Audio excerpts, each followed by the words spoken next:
جی وعلیکم السلام ورحمۃ اللہ وبرکاتہ۔ جی بھائی، قرض کے متعلق سوال ہے کہ کوئی بندہ قرض دینا نہیں چاہتا، پھر وہ فوت ہو جاتا ہے اور جنازے پر جب پوچھا جاتا ہے وغیرہ وغیرہ، تو ٹھیک ہے نا بھائی، جس نے لینا ہے اس نے تو لینا ہی لینا ہے، اور باقی لکھنے والی بات ہے تو اچھی بات ہے نا، جب کوئی لین دین کرو تو لکھ لیا کرو، یہ تو اللہ کا بھی حکم ہے کہ لکھ لینا چاہیے۔ ہاں یہ تو بڑی اچھی بات ہے، اس میں بہت زیادہ فائدے ہیں، لکھ لینا چاہیے۔ باقی جی اگر کسی نے قرض لیا ہے تو اس کو ادا کرنا پڑے گا، قرض کی معافی نہیں ہے، یہ بات یاد رکھنا۔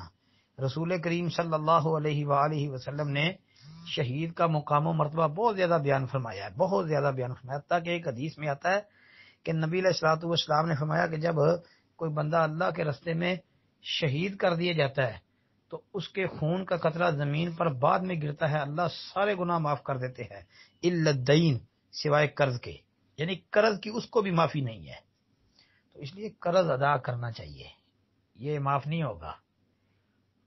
اس کے علاوہ کہیں ایک حدیث میں یہ بھی آتا ہے کہ نبی علیہ الصلوۃ والسلام نے جس کے اوپر قرض ہوتا اس کا جنازہ نہیں پڑھاتے۔ جی تو اس لیے قرض ادا کرنا پڑے گا۔ السلام علیکم ورحمۃ اللہ۔